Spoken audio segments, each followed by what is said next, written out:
You know, one of my day one supporters asked me a question, and I specifically waited to do a video on this so I could give him a clear answer and an honest answer from my remembering. Um, Truthfully. But anyway, because he's been a supporter of mine from day one before I was monetized, the whole nine, he's been there. He know who he is. I ain't gonna put him out there. But he asked me this question. He said, well, you know I'm 40 years old, OG. What advice would you give a younger man that's already married and has a couple of kids? Now, he only asked this because he's my day one. He seen me as a father from here to Huntsville. He talked to me on my lives and the whole nine, regardless. He could be a rain live and he'll still come check in and speak to me and talk with me. It could be a cooking live, because I cook too and he'll come and talk. So he is that guy to me. And I appreciate you, man.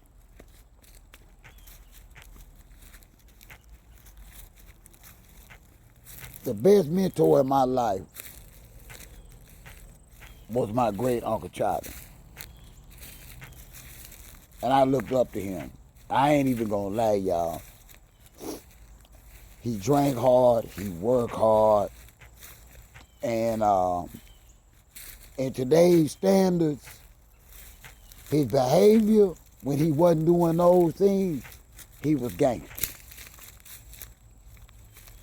That's the only way I could sum that up. But anyway, what was his job? He was a plantation worker. He drove Mr. Charlie's tractor. That's all he did. He died on that white man's plantation. My Uncle Charlie, God rest his soul. He was full Choctaw, about 6'3", 6'4", and he didn't get it, and he was mean, and he did not have no business drinking alcohol. But he was smart, and he knew people, and he was fair. And he told me, Red, this is what I want you to remember. Because he considered himself a black man. Even though he was up there from them hills up there in Carroll County, he come down and went to a local small town and had to do what he had to do after they ran him off their property up there. He said, don't nobody care what no black man feel. No matter how you treat folks, no matter how you carry yourself, nobody cares how the black man feels. I said, well, Uncle Charlie, I said, what you mean by that? He said, that's all I want you to remember, because we coming from, he didn't say perspective, a perspective of don't nobody care, and I want you to keep your feelings to yourself when you step outside your house. He said, son, I got a wife in there. I got my own children. They raised my Uncle Charlie, my great Uncle Charlie raised my mother. So I got your mama, and now y'all coming and going. I didn't have time to be feeling sad for myself. I didn't have time to be feeling sorry for myself. And I couldn't be out here acting like a woman every time somebody upset. Well, he didn't say, and I'm trying to be politically correct, because those are not the words he used. Back then, it was white folk. White folks don't care about how you feel. And he even went and said that if you go to work, if I go out there and get on that white man's tractor, cause your Aunt Evelyn done piss me off, I lose my job in my house. That white man don't give a damn how I felt about last night or this morning about my wife, Red.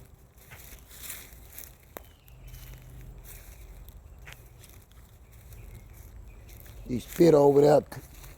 I tell you something else, boy. Your Aunt Eveline don't give a damn how I feel. If I don't bring a check home where she can go to the store and get groceries, anything she needs.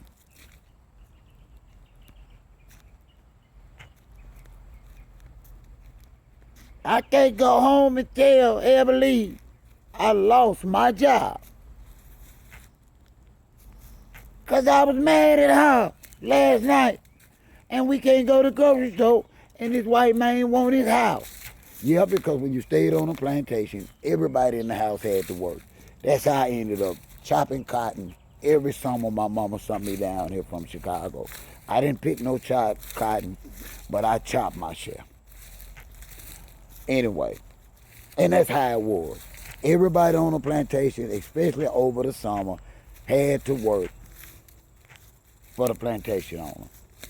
Period. No exceptions. You weren't going to lay up on that white man. Period. But anyway, and I thought about that, and I think about even today, and I thought about that question that my supporter had said, and I'm telling him in this video, keep his feelings to himself as a man.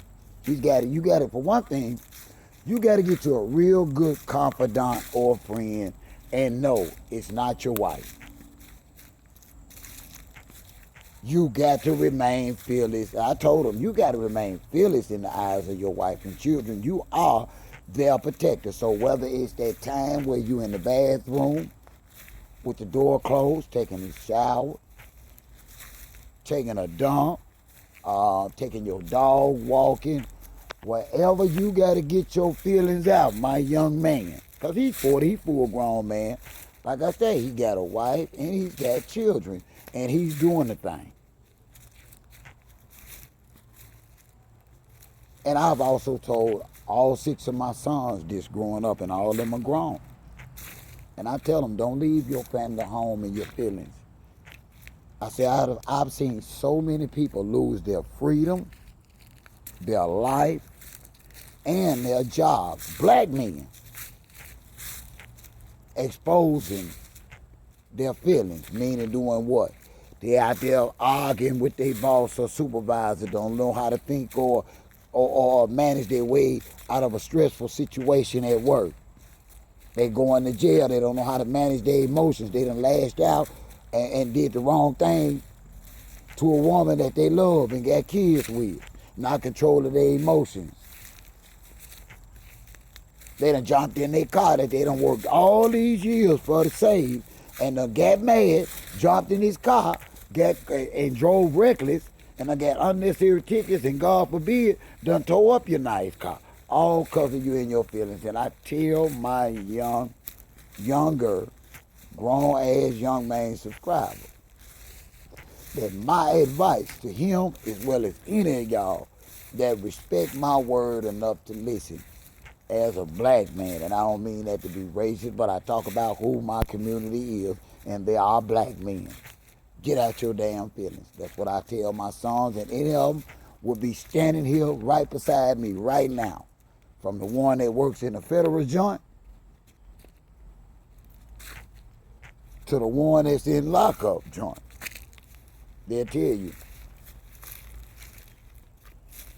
He always told us, do not leave the home with them hand mannerisms, talking loud, all dry mouth with dry stuff all in the corner and on your lips, all ranting and raving. Why? Because just about every white person or other person want to have the opportunity to tell a black man, listen, calm down. Even when we not raising our voice, well, you got to calm down. Oh yeah, that's how they stun on us. They just started doing black women like that. They been doing us like that, pretending like we were a threat. And they still pretend like that. It's just not as bad as it used to be. So yeah, anybody younger than OG, the word of wisdom today is work on staying out of your feelings. I know that girl get on your last nerve at work. That dude get on your last nerve at work. I know that supervisor ain't got none of the time. But I'm telling you today, you are not afforded the luxury to go home fired without a job and tell your wife and children that you lost your job because you was mad at a coworker. Can't make this up.